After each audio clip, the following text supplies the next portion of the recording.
Okay, तो कहानी तो एक तरफ, फिर क्या होता है कि गांधी जी का और इरविन का समझौता हो जाता है। उस समझौते का भगत सिंह वाला पॉइंट तो मीनिंगलेस पॉइंट है इंटरेस्ट के लिए। मेन पॉइंट ये था कि अगला जो सेकंड राउंड टेबल कॉन्फ्रेंस होने वाला है उसमें जाएगी कांग्रेस। फर्स्ट को तो बाइकआउट कर दिया था पूर्ण स्वराज डिक्लेयर करने के लिए, पहले में तो गए नहीं वो, दूसरे में जाएंगे। तो गांधी जी ने ये, गांधी इरविन के साथ जब पैक्ट हुआ तो इरविन ने कुछ डिमांड 11 में से गांधी जी की मान ली और उन्होंने उनको इनवाइट किया कि आप सेकंड राउंड टेबल कॉन्फ्रेंस में आइए। तो गांधी जी ने बोला ठीक है हम सेकंड राउंड टेबल कॉन्फ्रेंस में जाएंगे। सो दिसंबर 1931 में जब सेकंड राउंड टेबल कॉन्फ्रेंस हुई है तो गए हैं गांधी जी एंड कांग्रेस, गांधी जी प्लस कांग्रेस, ठीक है। ओके, और जब वो वापस लौटे समझौता करके, जब वो वहां से गांधी जी वापस लौटे मतलब सेकेंड राउंड टेबल कॉन्फ्रेंस से, वहां भी उनकी बनी नहीं। वो गए जरूर राउंड टेबल कॉन्फ्रेंस में, बट राउंड टेबल कॉन्फ्रेंस में पहुंचे थे भीमराव अंबेडकर जी। तो बी आर अम्बेडकर वो दलितों की तरफ से पहुंचे थे और कांग्रेस पहुंची थी पूरे इंडियंस की तरफ से। तो वहां पर झगड़ा हो गया और जो बी आर अम्बेडकर हैं उनको एक अवार्ड दिया ब्रिटिशर्स ने, मैकडोनल्ड अवार्ड बोलते हैं उसको। और उसमें ये था कि दलितों की अब से अलग होगा चुनाव, इलेक्शन, सेपरेट इलेक्टोरेट। और इस बात पे गांधी जी बहुत गुस्सा हो गए। उन्होंने बोला एससी एसटी हरिजन ये सब हिंदू का पार्ट है, इनका अलग से इलेक्शन नहीं होगा, समझ गए। और इस बात पे गांधी जी फिर से आगे उठ के वहां से, और फिर ऑब्वियसली जैसे ही वो वहां से निकले वैसे ही कांग्रेस को इलीगल डिक्लेयर कर दिया गया कि कांग्रेस एक इलीगल ऑर्गेनाइजेशन है। और जवाहरलाल नेहरू और गफ्फार खान दोनों को ही जेल में डाल दिया गया, क्योंकि Gandhi ji second round table conference से जब वापस लौटे तो वो मूड में थे कि वो सिविल डिसोबीडियंस 2 शुरू करेंगे। 1 तो निकल गया और 1 में उनको मिल भी गया गांधी इरविन पैक्ट। उनका मूड था कि सेकेंड राउंड टेबल कॉन्फ्रेंस से आएंगे तो सिविल डिसोबीडियंस 2 शुरू करेंगे, जो हो नहीं पाया क्योंकि सबको ही रातों रात जेल में बंद कर दिया गया, ठीक है। तो गांधी जी को भी जेल में डाल दिया गया जैसे ही वो वापस लौटे। जेल में उन्होंने किया आमरण अनशन, यानी भूखा रहने का। और वो भूखा, इतना भूखा रहे, उन्होंने बोला किसी भी कीमत पे हरिजन का सेपरेट इलेक्टोरेट नहीं करने दूंगा, हिंदू को आपस में नहीं बांटने दूंगा ब्रिटिशर्स को।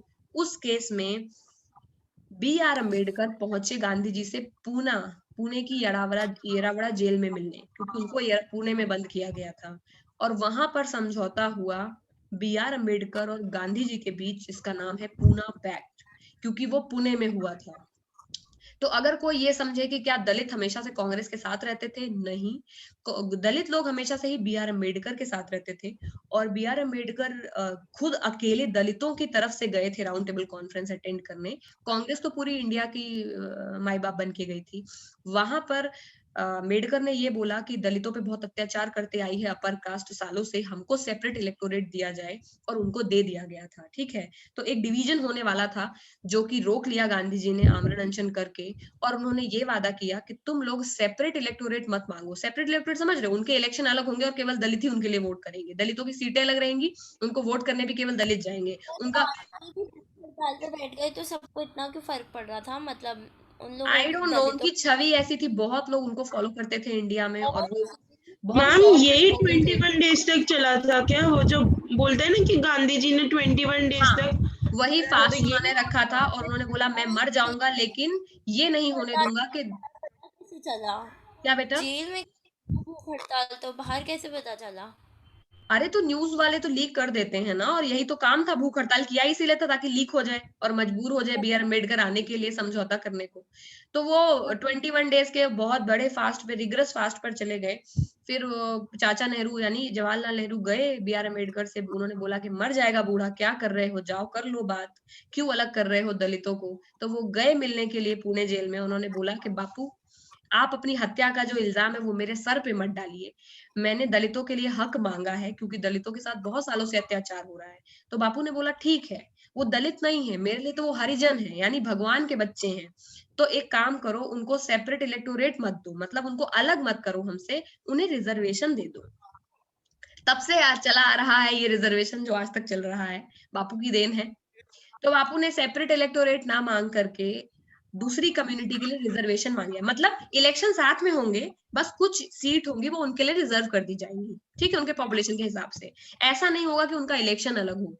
और ब्रिटिशर्स का ये था कि इनके इलेक्शन भी अलग कराओ, इनकी सीट्स भी अलग रखो और इनको वोट करने केवल दलित कम्युनिटी ही जाएगी। तो उस तरह से वो लोग फिर एक अलग कम्युनिटी ही बन जाते हैं जब हम लोग उनके इलेक्शन में जाते ही नहीं तो वो बचा लिया गांधी जी ने। उन्होंने बोला कि इलेक्शन सबके साथ में कराओ, इनको अलग से मैं सीट दे देता हूँ। तो वो रिजर्वेशन सीट्स उनको मिल गई। तो ये है पूना पैक्ट।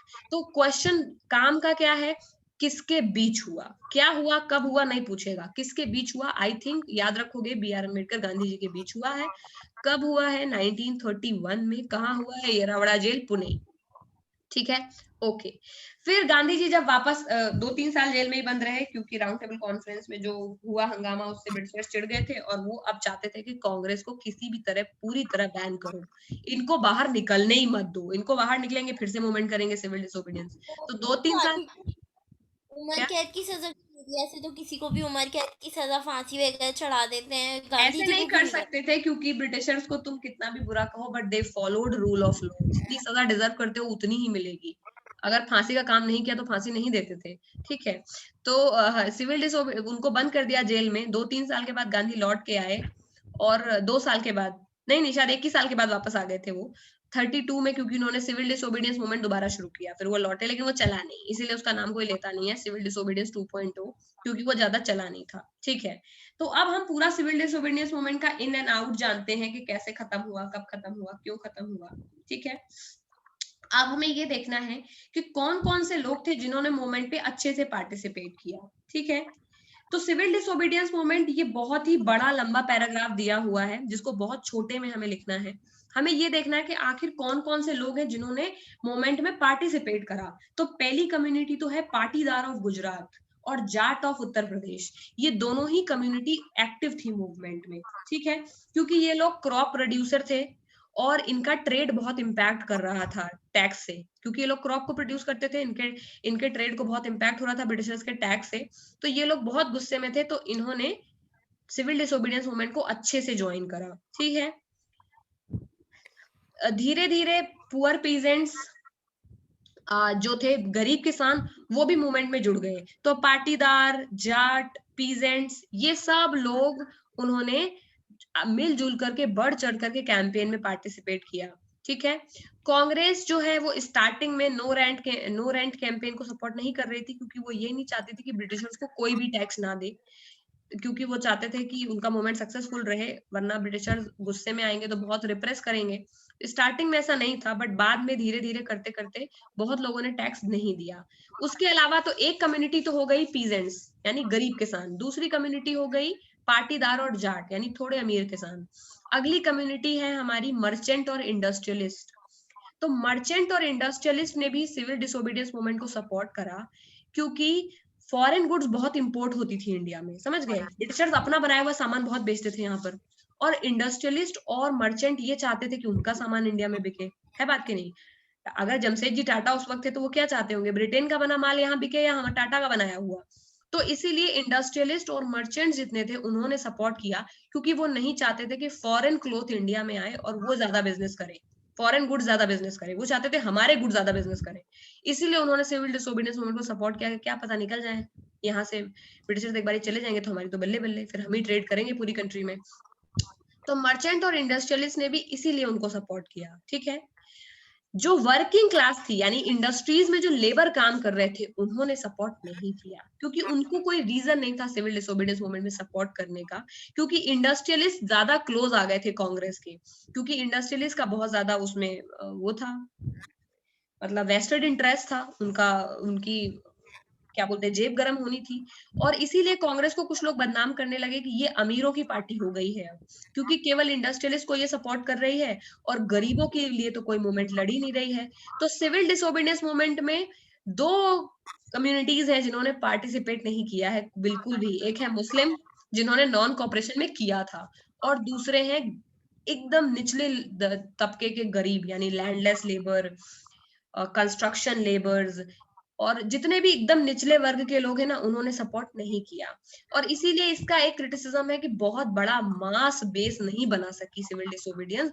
बहुत सारे लोग इन्वॉल्व थे लेकिन अपने अपने इंटरेस्ट की वजह से, ये फीलिंग नहीं थी कि ब्रिटिशर भाग जाए, उनके अपने अपने इंटरेस्ट थे, इसीलिए उन्होंने पार्टिसिपेट किया। 3-4 कम्युनिटी है जिन्होंने किया, इनका नाम आराम से याद हो जाएंगे आई होप। ठीक है, तो अब लिमिटेशंस क्या है इनकी? लिमिटेशंस ऑब्वियसली है कि दलित लोवेस्ट कास्ट थे, उन्होंने नहीं किया पार्टिसिपेट, ठीक है। तो दलित जो ओके, तो अब सिविल डिसोबीडियंस मूवमेंट की लिमिटेशन, ये एक बड़ा क्वेश्चन है। उन्होंने ये बोला है कि दलित और मुस्लिम्स की वजह से सिविल डिसोबीडियंस मूवमेंट में बहुत ज्यादा लिमिटेशंस रही। पहली बात यह है कि दलित को इतना निचला वर्ग समझा जाता था कि वो लोग स्वीपर के ये सब काम करते थे, तो इसीलिए उनको अनटचेबल बोलते थे, लोग छूना पसंद नहीं करते थे। उनको वेल्स में, टैंक्स में, रोड्स में, इन सारी चीजों में एक्सेस नहीं था। और कांग्रेस उनके लिए ऐसा कोई मुद्दा नहीं बनाया कांग्रेस ने कि उनके हक के लिए लड़े, समझ गए? उनके हक के लिए लड़ सकती थी, लेकिन ऐसा कोई मुद्दा सिविल डिसोबीडियंस में नहीं था, तो उन लोगों ने ज्यादा पार्टिसिपेट नहीं किया, ठीक है। गांधी जी अनटचेबिलिटी के खुद अगेंस्ट ऑल्दो थे, हरिजन भी थे, हरिजन भी थे, क्या कहती हूँ, जो लोअर कास्ट थी उनको हरिजन के नाम से बुलाते थे। उन्होंने बहुत जगह पर सत्याग्रह उनके लिए भी किया, लेकिन फिर भी वो उनको बेसिक राइट नहीं दिला सकी। क्यों नहीं दिला सके? क्योंकि कांग्रेस को बहुत डर लगता था सनातनी लोगों को ऑफेंड करने में। कांग्रेस अपर कास्ट को ऑफेंड नहीं करना चाहती थी। उसको लगता था कि अगर हम अपर कास्ट को मजबूर करेंगे दलितों के साथ खाना खाने को, तो क्या पता ये हमारी पार्टी को डोनेशन देना बंद कर दे, हमें सपोर्ट देना बंद कर दे। और कांग्रेस मिडिल क्लास और अपर क्लास की फेवरेट पार्टी थी, तो दलितों को कहीं ना कहीं इग्नोर कर दिया। ये बहुत बड़ा लिमिट है सिविल डिसोबीडियंस मूवमेंट का, समझ गए? वरना राउंड टेबल 2 में इतनी बड़ी फटकी नहीं पड़ती अगर ढंग से काम करते, ठीक है। तो सेपरेट इलेक्टोरेट नहीं मांगते भीमराव अम्बेडकर। अगर तो भीमराव अम्बेडकर थे, उन्होंने दलितों को डिप्रेस क्लास एसोसिएशन एक उन्होंने उनके लिए बनाई। एक नंबर का क्वेश्चन है कि डिप्रेस्ड क्लासेस के लिए एसोसिएशन किसने बनाई? तो कॉमन सेंस है, बी आर अम्बेडकर ने बनाई, वही प्यार करते थे दलितों को इतना ज्यादा। तो डिप्रेस क्लास एसोसिएशन उन्होंने बनाई। उन्होंने सेपरेट इलेक्टोरेट की डिमांड रखी आगे राउंड टेबल कॉन्फ्रेंस में कि भैया ये लोग तो, कांग्रेस तो बन गई है उच्च वर्ग की पार्टी, यानी जनरल और बड़े लोगों की पार्टी, दलितों का कोई सहारा नहीं है। आप एक काम करो, हमें सेपरेट इलेक्टोरेट ही दे दो, हमारे इलेक्शन ही अलग करा दो, ताकि हमें थोड़ी पावर मिल जाए और इन लोगों से हमारा पीछा छूटे। लेकिन फिर उस पर उन्होंने, गांधी जी ने फास्टिंग कर ली, ठीक है। तो मैम, तो अगर हम बोले कि क्या दलित लोगों का सपोर्ट था कांग्रेस के साथ, तो हम उसका ये लिखेंगे कि पहले नहीं था पर फिर उन्होंने एग्रीमेंट ये बनाया, बोलो कि या कांग्रेस बीच का आंसर लिखना होता है ऐसे में, ये थोड़ा कंट्रोवर्शियल आंसर है ना। तो बोलो कि Congress was majorly a party for upper class Hindus, ठीक है। So it always cornered itself on the questions of Dalit. Though Gandhi ji were supporting Harijans, but they were not able to give them basic rights. वो support कर रहे थे लेकिन दिलवा नहीं पा रहे थे। उनका बहुत मन था कि अपर क्लास लोअर क्लास के साथ खाना खाएं, हाथ पैर छुए उनके, लेकिन वो छूते ही नहीं थे। मतलब मेरा बहुत मन है स्वास्थ्य का कि तुम एकदम गरीब बच्चों को ढंग से करो, मैं अच्छी हूँ, मैं चाहती हूँ कि तुम करो, लेकिन तुम्हारा मन नहीं, तो मैं जबरदस्ती नहीं कर सकती ना तुम्हारे साथ। तो कांग्रेस उसी हालत में थी। कांग्रेस खुद चाहती होगी हरिजन को सपोर्ट करना, लेकिन लोग अभी, इंडियन सोसाइटी उतनी हुई नहीं ना मॉडर्न, तो लोग ही नहीं कर रहे थे। कांग्रेस के कहने से कौन कर रहा है, समझ गए? तो कांग्रेस, और एक बार ही मना कर दिया तो कांग्रेस किसी को ऑफेंड नहीं करना चाहती थी, तो जबरदस्ती कांग्रेस करना नहीं चाहती थी। इस चक्कर में चाहते हुए भी उन्हें बेसिक राइट नहीं दिला सकी। पब्लिक वेल को, मंदिरों को, ये तो बहुत बेसिक है, आप किसी को मंदिर जाने से कैसे मना कर सकते हैं? But it was denied to them, जो कि सच है। अत्याचार तो हुआ है ये तो सच है, ठीक है। तो ये एक इस तरह की चीज थी जो कि डॉक्टर अंबेडकर ने फिर ये डिमांड रखी कि हमको भैया सेपरेट इलेक्टोरेट दे दो, क्योंकि इनके पब्लिक वेल नहीं छू सकते, इनका रेस्टोरेंट नहीं छू सकते, इनके मंदिर नहीं छू सकते, तो फायदा ही क्या है? जब भगवान, हम भी हिंदू हैं, हमारे ही भगवान है, लेकिन उनको हम छू नहीं सकते। जब छू नहीं सकते तो what is the point of living in this community? हमको अलग ही इलेक्टोरेट दे दो। लेकिन उस बात पर, और उनको मिल भी गया क्योंकि ये सच था, लेकिन फिर गांधी जी ने अनडेफिनिट फास्ट किया कि उन्हें तब तक अनशन करूंगा जब तक मर नहीं जाता, या तो इसको हटा लो। तो फिर अंबेडकर अल्टीमेटली झुक गए। क्या? गांधी जी की ये बात तो बड़ी गलत है। गांधी जी की कई बातें गलत है बेटा। जब गांधी जी की माय एक्सपेरिमेंट्स एक बुक है विद ट्रूथ पढ़ोगे ना, तब उसमें समझ में आता है कि गांधी जी कितने बड़े वुमेनाइजर थे। मतलब उन्होंने कुछ कुछ चीजें और भी हैं उनके बारे में, जो अलग अलग बड़े हो जाओगे, ऑब्वियसली जब तुम लोग जॉब वॉब करोगे तो कोई काम नहीं होगा, तो बुक्स ही पढ़ोगे। इंसान अभी पढ़ने का मन नहीं करता है, लेकिन जब बड़े हो जाते हैं तो सब किताबें पढ़ने लग जाते हैं, पता नहीं क्यों। देखते होंगे बहुतों के फादर मदर्स पढ़ते हैं, देयर इज अ रीजन, ठीक है। मैम गांधी जी को फिर मतलब सब लोग नहीं करते थे ना उतना, there कुछ there are कुछ yes there are a lot of people who don't follow Gandhi, और इसी वजह से नाथूराम गोडसे ने गोली मार भी दी थी उनको, क्योंकि बहुत लोग थे जो करते भी थे, बहुत लोग हैं जो नहीं भी करते थे। आज भी अगर आप पूछेंगे तो there will be a lot of people जो कहेंगे मैं गांधी की आइडियोलॉजी को नहीं फॉलो करता। तो वो डिबेटेबल टॉपिक है, कौन करेगा कौन नहीं। किसी को वो बहुत अच्छे लगते हैं, किसी को लगता है कि नहीं वो मैनिपुलेटिव थे, उन्होंने अच्छा नहीं किया दलितों के साथ या और कम्युनिटी के साथ। बातें करते थे, उतने अच्छी कहाँ थे।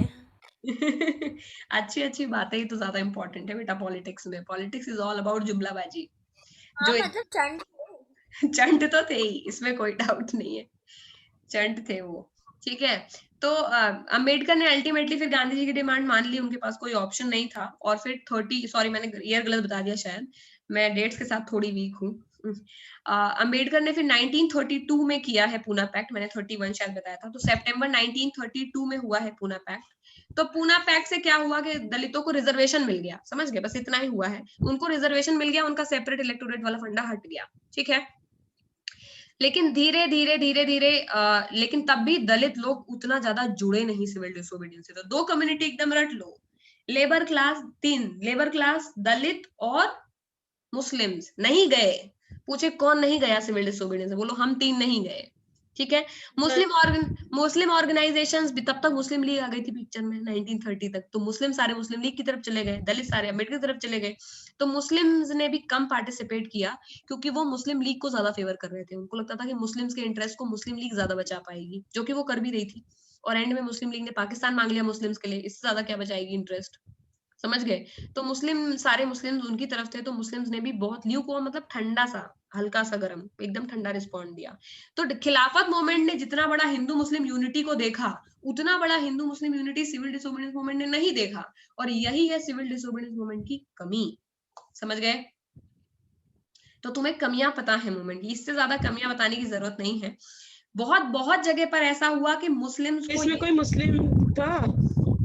किसमें, अब खान अब्दुल गफ्फार खान थे, तो ऐसा नहीं कि कोई मैम मुस्लिम नहीं कांग्रेस था। में? हाँ हाँ, कांग्रेस में तो नियरली 50% मुस्लिम्स थे, लेकिन वो मुस्लिम्स, मैम तो लोगों ने उनको क्यों नहीं सपोर्ट करा?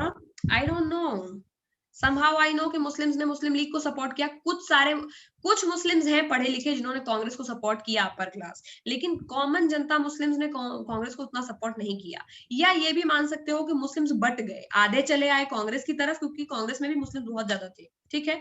लियाकत वो खान अब्दुल गफ्फार खान है एक है उनका नाम है, और भी दो तीन है, आई थिंक मौलाना आजाद है, ठीक है। तो ये लोग को बड़ी बड़ी पोस्ट भी मिली है इंडिपेंडेंट होने के बाद इंडिया में, समझ गए। तो ये लोग थे, तो 50% मुस्लिम कांग्रेस की तरफ, तब भी 50% तो खा गई ना मुस्लिम लीग, तो मुस्लिम लीग की तरफ काफी सारे चले गए मुस्लिम्स। तो इस चक्कर में मुस्लिम्स भी बहुत ज्यादा सिविल डिसोबीडियंस में नहीं लिया उन्होंने रिस्पॉन्स, ज्यादा नहीं हमको समझ आया, ठीक है। ओके, तो हुआ फिर क्या कि मुस्लिम्स को ऐसा लगा कि कांग्रेस तो केवल एक हिंदू ऑर्गेनाइजेशन बन गई है, जिस तरह दलित्स को लगा कि कांग्रेस का मतलब अपर क्लास। तो हिंदू और मुस्लिम्स के जो रिलेशंस है वो खराब हो गए सिविल डिसोबीडियंस के टाइम पे, और बहुत जगह कम्युनल राइट होने शुरू हो गए। कम्युनल मतलब कम्युनिटी के दंगे, हिंदू वर्सेस मुस्लिम, ये पहली बार इतिहास में देखने को मिला, जो कि पहले नहीं मिला, क्योंकि पहले हिंदू मुस्लिम सब बराबरी से रहते थे, कभी कम्युनल क्लैश नहीं हुआ। लेकिन तब दंगे शुरू हो गए जब हिंदू मुस्लिम अलग अलग हो गए, ठीक है। तो मोहम्मद अली जिन्ना आ गए पिक्चर में, मुस्लिम लीग की तरफ से जिन्ना पिक्चर में है, जो कि वो सेपरेट इलेक्टोरेट की डिमांड। तो मुस्लिम देखो, दलित, कांग्रेस एक अलग बॉडी है, दलित मांग रहे हैं अपना सेपरेट इलेक्टोरेट, और मुस्लिम मांग रहे हैं अपना सेपरेट इलेक्टोरेट, कह रहे हैं हमको कांग्रेस से मतलब ही नहीं है। तो कांग्रेस इन अवे केवल बच गई हिंदू अपर क्लास, क्योंकि हिंदू लोअर क्लास चला गया अम्बेडकर के पास, मुस्लिम चले गए मुस्लिम लीग के पास। तो हिंदू अपर क्लास ही तो नाम लोग आज तक चिढ़ाते हैं कि हिंदू अपर क्लास ये थी। लेकिन तो जिन्ना मुस्लिम्स के लिए सेपरेट इलेक्टोरेट मांग रहे थे, उनको मिला भी था। उन्होंने बोला कि मैं सेपरेट इलेक्टोरेट तब गिव अप करूंगा जब तुम मुझे इस बात का प्रॉमिस करो कि जो आजादी के बाद तुम सेंट्रल असेंबली बनाने वाले हो, उसमें मुस्लिम्स का रहेगा रिप्रेजेंटेशन जितना मैं मांग रहा हूँ। और वो ज्यादा मांग रहे थे, जितने वो साइज में नहीं, उससे ज्यादा मांग रहे थे। मान लो तुम 50% नहीं हो पॉपुलेशन के, लेकिन मांगो 70% सीट, तो कैसा रहेगा। तो इस तरह से वो मांग रहे थे, इतना मेरे को चाहिए, जो मुस्लिम बाहुल्य इलाके हैं उसमें तो मेरे को मेजोरिटी चाहिए। तो कुछ उनके बीच में और मनमुटाव था कांग्रेस के बीच में सीट्स को लेकर के, जो कांग्रेस नहीं मानी उनकी बात कि हम मुस्लिम्स को इतनी सीट नहीं दे सकते, तो मुस्लिम लीग अलग ही बनी रही, तो मुस्लिम लीग की भी नहीं पटी। तो ये बेसिक अंदर का मैं कैलकुलेशन बता रही हूँ कि ताकि एमसीक्यूज में तुम गलत मत करो किसी तरह से। डोंट इवन अज्यूम, जो बेसिक नॉलेज है उस बेसिक नॉलेज पे केवल लगाना है, और अगर अंडरस्टैंडिंग है तब तो गलत होगा ही नहीं, समझ गए फंडा। तो फंडा ये है कि मुस्लिम को हाँ बेटा पूछो। मैम जैसे अभी कांग्रेस, बीजेपी और बहुत सारी पार्टीज है, हाँ तब हाँ ऐसी और पार्टीज थी कांग्रेस के अलावा? थी ना, हिंदू महासभा थी, जो आजकल एबीवीपी सुना है, अखिल भारतीय विद्यार्थी, एबीवीपी मैम तो उन्होंने कभी मतलब वो ट्राई नहीं करा कि ओपोजिशन जो है, मतलब बोलते हैं ना कि ओपोजिशन भी करते हैं, तो उन्होंने कुछ ऐसा नहीं करा? बहुत मतलब ट्राई किया है कांग्रेस सब लोगों ने, लेकिन कांग्रेस की छवि बहुत बड़ी थी। कांग्रेस 1885 में बनी है बेटा, 1930 में पता है कांग्रेस कितने साल की हो गई होगी? 45 साल की पार्टी। जो जितनी पुरानी पार्टी होती है उसका उतना ज्यादा लोग उतना भरोसा करते हैं ना उस पे। तो ओल्ड इज गोल्ड टाइप से था। तो कांग्रेस इतनी बड़ी पार्टी थी कि कांग्रेस को लोग ज्यादा सपोर्ट करते थे। छोटी मोटी और पार्टीज थी लेकिन उतना लोग नहीं पसंद करते थे उनको, ठीक है, जितना कांग्रेस को लोग सपोर्ट करते थे। ओके तो sense of collective belonging, I think this is the topic that we are left. Oh my god, ये तो खत्म होने वाला है। ठीक है, तो मैम आज आज खत्म हो? आज खत्म कर दूं? मैम कितनी देर तक होगी क्लास फिर? मेरा तो मन नहीं है आज खत्म करने का, मैं चाहती हूँ कि अगली क्लास में करें इसको डिटेल में और मैम क्वेश्चन। मेरा लैपटॉप का चार्ज भी जाने वाला है। क्या कहती हो आस्था, अगली क्लास में करें बची हुई? माइक ऑन कर। मैम मेरा भी बहुत सर दर्द हो रहा है, मैं बहुत थकी हुई हाँ हूँ हाँ कोई इसलिए। बात नहीं, कोई बात नहीं, दैट्स इट, तुम लोगों के लिए आज मैम हेवी मेरा लेक्चर है। 5:30 से मैं लैपटॉप के सामने हूँ, तो मेरा कोई तो बात नहीं, सिर तो अभी इतना समझ आ गया कि अब टोटल 4 ही क्वेश्चन हुए। नॉन कॉपरेशन के बाद सीधे सीधे वो सिविल डिसोबीडियंस के बाद बस पेट्रियोटिज्म ही पढ़ना है। तो एक और क्वेश्चन पढ़ना है पेट्रियोटिज्म यानी नेशनलिज्म का, दैट्स इट। सारे लॉन्ग तुम्हारे कवर हो गए और शॉर्ट तो हम करेंगे, तो नेक्स्ट क्लास में बचा हुआ डिस्कस करेंगे, ठीक है, और क्वेश्चन इसके डिस्कस करेंगे। आज के लिए हम इसे इतना ही रखते हैं। आई होप कि तुम लोगों को समझ आया होगा। किसी को कोई कंफ्यूजन है तो अभी पूछ लो।